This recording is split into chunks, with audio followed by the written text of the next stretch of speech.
I mean, just think about what I just said. You cannot collect rainwater in a bucket from your spouting because it could cause harm to you or your neighbor. Yet, these AI companies are able to develop and implement and integrate into every area of life this thing in which they have all admitted they do not know what the end game is. These are unknowns. And you want to talk to me about danger with a bucket of rainwater? Are we serious right now? Are we serious? Hi, am I allowed to collect rainwater? No. Hi, am I allowed to have some chickens? No. Hi, am I allowed to plant a garden? No.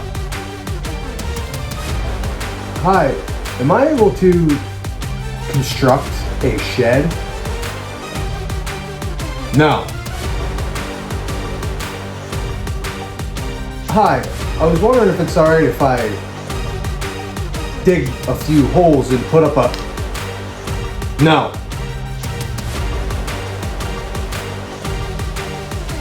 Well, I'm not too sure about you, but I am beginning to feel like we are being regulated to death. And I find that rather interesting because, you know, depending on where you're located, you know, what ordinances you have and what zoning things are required, you know, it really does come down to where it is exactly you've made roots. But I think that even that is changing, and even smaller and smaller areas are being consumed by this regulatory body. And yeah, I mean, very simple things on your own property, such as collecting rainwater or planting a garden or having a few chickens, or, you know, planting fruit trees, or, you know, digging a containment pond, or, you know, putting up a little shed. Well, you know, these things are going to require zoning permits and permission, even though supposedly this is your property. And so, I don't know. I have a little bit of a problem with that. Not sure about you, but it would seem like that noose is tightening as we continue moving forward here. And it's only getting worse. You know, I heard a few things this morning that really got under my skin, and it just got me thinking about this whole thing and how this seems to be working, because on the individual level, it would appear that we are being regulated to death in the name of your own safety and for the safety of the public. That's why, you know, these things are in place. But yet, on a corporate level, something as massive in scale as AI, that, in my opinion, I believe to be highly dangerous, and something that we really know little about in terms of the effects that it's going to have on all of our futures and life as we know it. And yet something as massive in scale that affects everybody is unregulated. And yeah, I just, I have a really hard time wrapping my head around that. I just don't get the logic behind it. It almost feels to me like we are being funneled in to something that I'm not sure we can really completely fathom at this point. Because with these new technologies, these type of things in regards to zoning and ordinances are only going to tighten. It's only going to get worse here. As AI becomes integrated in all areas of life. I mean, where before, it would require zoning officers, to come out and inspect things and check properties. Now it can be done through satellites and drones. No one has to step foot out of the office to basically spy on everything that you're doing. And, that's where we're at today, folks. Not sure if you've noticed, but, I think it's a little out of hand, and I think that it's definitely lopsided, because when we're talking about something like AI, well, what we're talking about here are some of the most powerful people in the world, and these people are essentially going unchecked in regards to the development of these AI systems, many of which are designed for surveillance. And that's ultimately going to be in all areas of life. If you haven't noticed, there is now flock cameras, on every corner. You know those flock cameras that have been popping up all over the US, right? Do not, under any circumstances, point a high-powered green laser at the flock cameras. This can and will permanently damage and or disable the cameras and require them to be replaced and cost the company money. And we definitely don't want that, right? So please, under no circumstances, do this. I can't share the music on this video right here, but this says, me taking back roads in order to avoid the flock camera they just installed in our town of 60 people. Here's another member of Team Awake with 126,000 likes. Now, if you see something like this or this in your area, then you might be living under one of the largest mass surveillance programs that has proliferated across the United States. What's behind me is a license plate camera owned by the company Flock. And Flock builds these networks of cameras that are put up, like you see, to allegedly read license plates and allow law enforcement to track vehicles as they move across cities and states. Now, Flock originally marketed itself as a safety network, a crime deterrent, or as a tool for police to build safer communities. Flock sold itself to communities as an AI-powered way to build a network of license plate cameras that could help police crack down on crime and build safer communities. And that is always the alibi of tyrants. What is the direct and famous quote? The safety of the people will always be the alibi of tyrants. So you want to install Flock safety. You want people safe, don't you? And if you don't want people safe, maybe you're the questionable one. Maybe you're the one that this surveillance system was built for. As they've proliferated across the country, safety concerns, privacy concerns, and abuse of power when it comes to these networks has been rampant. As a runner, I love running outside, and I also recognize that my access to outdoor green space is incredibly political And there have been runners who've been abducted, and it would have been nice, truly, to have a camera to get the license plate of the person that was doing the abducting. But just because crime happens sometimes doesn't legitimize mass warrantless surveillance at all times. It's driven by legacies of redlining, over-policing, and state surveillance like these cameras right here. And then we get to the issue that invariably happens every single time with this kind of technology and this kind of power. police misuse of this technology and power. A Milwaukee cop just resigned after using flock cameras to stalk a woman he was dating. He ran her plate 179 times in 2 months. According to the Institute for Justice, this is happening all over the country. They've documented at least 14 cases of officers using license plate readers to stalk romantic partners, exes, and in one case, a complete stranger a Florida deputy spotted on a TV set and decided to... That's 14 known cases of law enforcement agents who are entrusted with public safety to use flock safety cameras to stalk somebody without their permission. It's not just mass surveillance, it's mass stalking. In these 14 cases, these are just the ones we know about. There's no telling how massive the abuse numbers are. A Kansas police chief ran his ex-girlfriend's plate over 200 times. A Kentucky officer tracked an ex hundreds of times in 2 months. Every single one of these searches was logged as an investigation. The Milwaukee cop only got caught because his victims looked themselves up on a public website called Have I Been Flocked? It works like this. You drive past a flock safety camera and it records an image or video.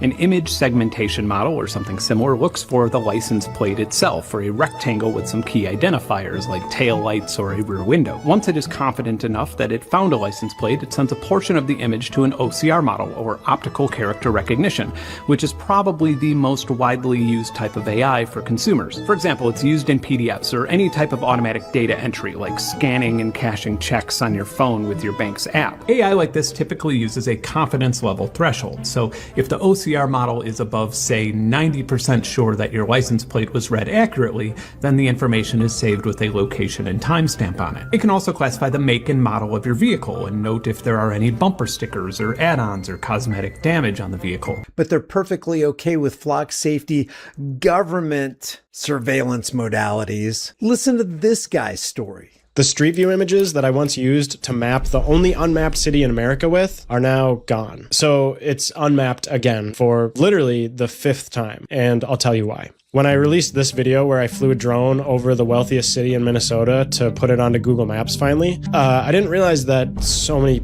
people would watch. Then North Oaks sent me a legal letter here basically telling me to not come back because I invaded their privacy, and they value their privacy almost above all else. But here's what's weird about that. Somebody, one of you, wrote in a YouTube comment on that video I made that they've basically been invading their own privacy with these things called flock cameras, which I had never heard before, but I did see them on every entrance and exit of the city. This is tantamount to a person freaking out in a post office because you're recording them with your cell phone while they stand in the presence of about 7 surveillance cameras, government surveillance cameras within and without the post office or a bank. The burglary that occurs in North Oaks, we like to be able to go back and see which cars came into that area. That launched me on a 2-month journey where I learned all about the hundreds of millions of surveillance cameras in the US that track you every day, likely without you even knowing it. By the way, those movable cameras that actually track and trace you, facial recognition, gaze recognition, they're called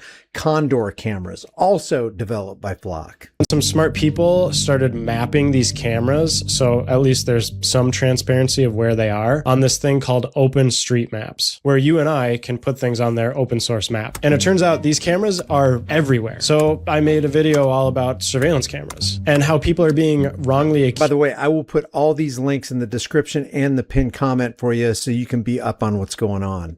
Accused by supposedly being caught by these flock cameras. You know we have cameras in that town and you can't get a breath of fresh air in or out of that place without us knowing, correct? And how some cops have been using it to track their ex-girlfriends, and that is an actual sentence that I just said out loud. And that's just the tip of the iceberg because, yeah, these things have been misused, but I actually think that's not even as big of a problem as how they could be misused. I mean, who knows? Use your imagination. If they can do it, they probably will. So yeah, it's kind of scary, kind of dystopian, but it all made me realize maybe the people that were criticizing me for invading North Oaks' privacy were right.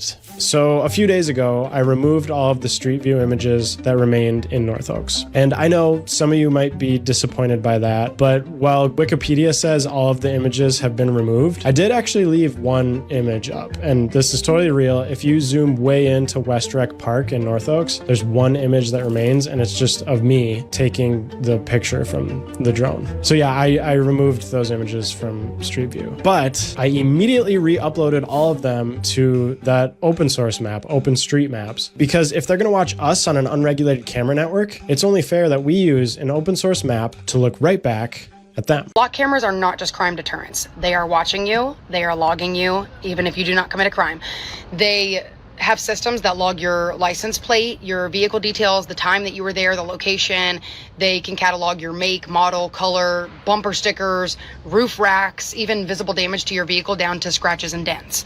And then they store that data in searchable databases used by police and other three-letter agencies across the country. That is not just crime prevention. That is mass surveillance being marketed to us as safety. Well, don't do crime and you'll be okay. You are thinking way too small. You are quite literally still inside of the box. You trust the government with a permanent surveillance network? Freedom means being left alone by the state unless you have actually done something, not being tracked just in case. And something that absolutely baffles me is the fact that the CEO of Flock Safety has already compared people exposing the camera locations and criticizing these systems to terrorists and Antifa. That should alarm everyone. That is how civil liberties get eroded. First by labeling dissent as dangerous, then by expanding surveillance in the name of security, right? And before I show you what a flock looks like, let's talk about my own city. If these cameras are just harmless crime deterrents, why is Louisville, Kentucky fighting so hard to keep their location secret? Louisville has deployed over 200 plus city-owned flock cameras, and police also have access to hundreds more shared cameras from businesses, HOAs, universities, other entities across Jefferson County. And it's not just warrantless mass surveillance. It's warrantless mass surveillance that they're extorting money from you to fund. It's like the added insult dumped into the already gaping injury. Around 600 cameras total that the government can tap into. Metro officials and LMPD have refused to publicly disclose exact camera locations. Earlier this month, Louisville Metro Council voted down a proposal that would have required the city to publish these locations online. They love to say, if you're not doing anything wrong, then you shouldn't care. Okay, uno reverse. If you're not doing anything wrong, why do you care that we want to know where they are? Why are you hiding the cameras? I live in the West End, so I'm actually going to walk you to the flock closest to my neighborhood so that you can see what mass surveillance looks like right here at home.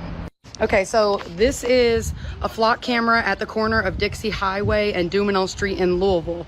Most people drive past this and never think twice, and that's the point. Surveillance works best when it feels normal and when it feels invisible. And, these things will be integrated. It's just going to be a massive surveillance state. And so I don't know. It just doesn't seem right to me that we are not able to do the same things that have been done for thousands and thousands of years that ultimately led us here to this point in time. We're not able to do those things anymore because they are dangerous. They're dangerous to ourselves and to the public at large when you do these type of, projects on your property. Yet, again, these large corporations, unregulated.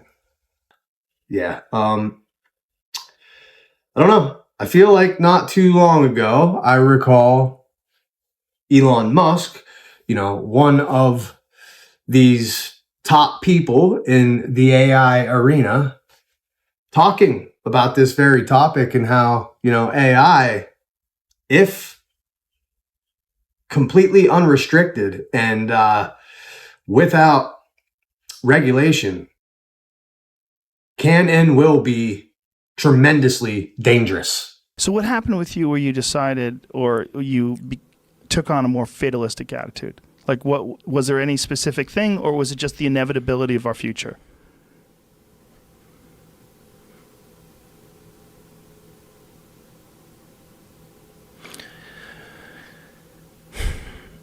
I try to convince people to slow down slow down AI, to regulate AI. This was futile. I tried for years. This seems Nobody like a scene in a movie where the robots are going to take over and you're freaking me out. Nobody listened. Nobody listened. No one. Are people more inclined to listen today? It seems like an issue that's brought up more often over the last few years than it was maybe 5-10 years ago. It seemed like science fiction. Maybe they will. So far, they haven't. I think people don't, like, normally the way that regulations work is very slow. It's very slow indeed. So usually there'll be some new technology. It will cause damage or death. There will be an outcry. There will be an investigation. Years will pass. There will be some sort of insight committee. There will be rulemaking. Then there will be oversight, eventually regulations. This all takes many years. This is the normal course of things. If you look at, say, automotive regulations, how long did it take for seatbelts to be implemented, to be required? You know, the auto industry fought seatbelts, I think, for more than a decade. Successfully fought any regulations on seatbelts, even though the numbers were extremely obvious. If you had a seatbelt on, you would be far less likely to die or be seriously injured. It was unequivocal. And the industry fought this for years successfully. Eventually, after many, many people died, regulators insisted on seatbelts. This time frame is not relevant to AI. You can't take 10 years from the point at which it's dangerous. It's too late. And you feel like this is decades away or years away from being too late? If you have this fatalistic attitude and you feel like it's going, we're in almost like a doomsday countdown. It's not necessarily a doomsday countdown. It's a out of control countdown. Out of control, yeah. People call it the singularity, and that's probably a good way to think about it. It's a singularity. It's hard to predict, like a black hole. What happens past the event horizon? Right. So once it's implemented, it's very different because it will once be able to. Once the genie's out of the bottle, what's going to happen? And it will be able to improve itself. Yes. That's where it gets spooky, right? The idea that it can do thousands of years of innovation, very, very quickly. Yeah. And then we'll be just ridiculous. Ridiculous. We will be like this ridiculous biological thing trying to stop the gods. No, stop. We like living with a finite lifespan and watching, Norman Rockwell paintings. It could be terrible, and it could be great. It's not clear. Right. But one thing is for sure, we will not control it. Yet, we have pretty much lifted all regulation and opened the floodgates to chase after this thing so that we can beat it before China does. At least that's what we're told, right? That's what we're told. Yeah, I don't know, folks, but we better wake up to what's happening here because life as we previously knew it is about to change, and it's going to change drastically. And if we are not already there, we are approaching the point of no return. Okay. That's where we're at. That's where we're at here. And, I don't know. I mean, it should be clear to everybody that these simple things, like I mentioned, and these are just a few. I mean, we could go down a list of all the things that require permission or a permit or, some authority to be notified for you to do on your own property. A property, in which you pay taxes on, all of these things. It's supposedly your property, yet you're being told what you can and can't do on that property. yeah, when are we gonna begin to speak up about these things? Because, you know, it's obvious the reason these things are happening and these massive companies are getting away with this. It's because they're part of the establishment. They are intertwined. They are working together to bring about this next stage here that we are quickly approaching. And you know something? They'll get it. They'll get it all from you sooner or later because they own the place. It's a big club, and you ain't in it. You and I are not in the big club. And by the way, it's the same big club they used to beat you over the head with all day long when they tell you what to believe. All day long, beating you over the head in their media, telling you what to believe, what to think, and what to buy. The table is tilted, folks. The game is rigged, and nobody seems to notice. Nobody seems to care. Good, honest, hard-working people, white collar, blue collar, doesn't matter what color shirt you have on. Good, honest, hard-working people continue. These are people of modest means. Continue to elect these rich. Don't give a about them. They don't give a about you. They don't give a about you. They don't care about you at all. At all. At all. Man. And so, yeah, the reason it doesn't make sense, the reason they're trying to pull us away from these simple, independent, self-sustainable ways of life is because when you are doing those things, they can't control it. Okay? Obviously, that's what it's all about, the control. Yeah, it's obvious. It's obvious. We all have a voice, and it is about time that more people start using it. Because if they don't, and there isn't more pushback here, we are going to reach a time where even those that are speaking are going to be shut down, okay? That's what we're heading towards. And we're heading there quickly. And so it's time to wake up. It's time to wake up. It's time to speak up. These things aren't right. This isn't right. This is actually very ridiculous when you think about it. I mean, just think about what I just said.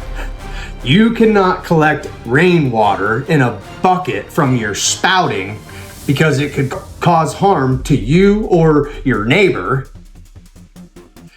Yet, these AI companies are able to develop and implement and integrate into every area of life this thing in which they have all admitted they do not know what the end game is. These are unknowns. And you want to talk to me about danger with a bucket of rainwater? Are we serious right now? Are we serious?